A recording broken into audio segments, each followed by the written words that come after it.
Welcome back to Your Own Ark. Today we're making quick vinegar cheese. So I've got 2 gallons of milk here. I've been stirring on it for about 15 minutes. It's right now reaching that 180 degree mark. You can do this without a thermometer. Right as your milk starts to bubble and come up from the bottom, that's about 180 degrees. So now that I've got it up to the 180, I've been stirring and scraping constantly so I don't scorch it on the bottom. I'm going to move it off of the heat and I'm going to add my vinegar to it. When you're making cheese, the bacteria starts that you use in the cheese create vinegars and those things, and that's what ferments the cheese. So what we're doing is skipping the fermentation process. I'm going to add about 3/4 of a cup of vinegar twice. So it's about 3/4 of a cup per gallon, and then you'll watch and the cheese will just fall right out of solution. As I stir that vinegar in, you can see it start to curdle, and we'll just have the cheese fall right out. It's already starting to come. Now what I'll do next is I'll sit and let this continue to come out of solution and cool off. As soon as it's cool enough to handle, we'll start it again.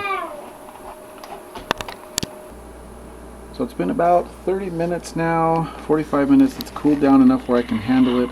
I've found that this is easier to do when it's warm. I'm just going to dump this into a colander. What I want to do is separate the cheese from the whey. As you drain that out, I always leave a little bit of the whey in the cheese. I found that if I was getting too much of the whey out, as it cools, it becomes too dry, and then it's more crumbly and bitter. So I don't press the whey out or anything. I just let it drain out. We'll let that continue to drain and we'll go from there. So I've let the cheese just drip dry in there. I don't squeeze it out. When I've squeezed it out before, I just don't like how dry it ends up being. I'll take the remainder of the cheese and even just a little bit of this whey. It's going to be runnier than you might think is necessary. Then I'm going to put, for that 2 gallons, I'm going to put about a heaping teaspoon of salt in there. I don't know, it just depends on how salty you want it. You can also mix herbs in it at this point.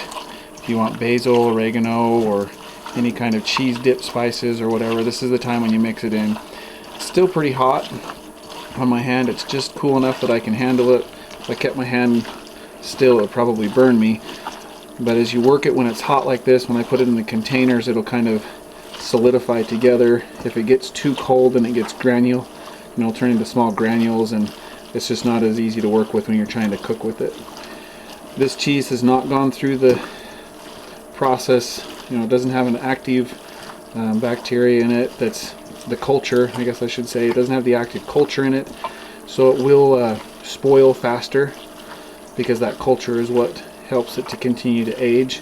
So you don't want to age this cheese, but it's just a quick soft cheese that you can eat quickly. I usually will make one and put one in the fridge and one in the freezer, and then as we eat through it, then it doesn't go bad. If you keep it too long, maybe over a week in the fridge, it will start to sour a little bit because it doesn't have the culture to keep it alive.